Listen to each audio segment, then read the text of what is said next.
Ing mriku lajeng kula manggihaken rongkonganipun menungsa ingkang cacah 6 ingkang sampun dados areng kuwandhanipun.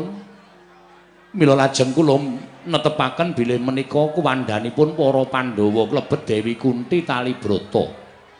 Tumunten ing abdi kepatihan munjuk atur ngersanipun Gusti kula ing Ngastina bilih para Pandhawa sampun kobar wonten ing telenging bali segala-gala kalebet Dewi Kunti Talibrata. Kanthi dasar kula saged ngaturaken rongkongan menungsa ingkang sampun kabesmi ingkang cacahipun 6 menika penembahan. Kusik sadurunge aku ngrembug rongkongan menungsa mau aku tak ngrembug tak takon. Pitakon iki wangsana ingkang kanthi pertitis ya Suman.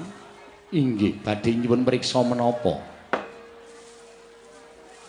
Nalika bali gala-gala papan palermaning para Pandhawa kuwi kobong.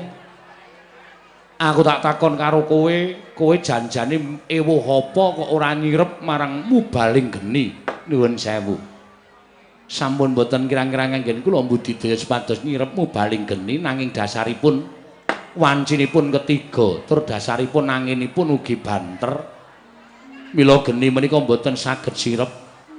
Malah sak mangke ngobar paremanipun para Pandhawa.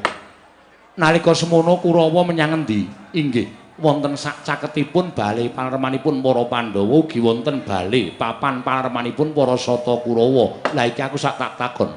Yen lumrah kobong mau ora mung bale paremaning para Pandhawa nanging mesti wae bakal ngembet sarta merambat marang bale paremaning para Sata Kurawa. Ning kok gumunku geni sing ngobong bali palermaning para Pandhawa mau kok ora mrambat ana ing bali palermaning para Sata Kurawa.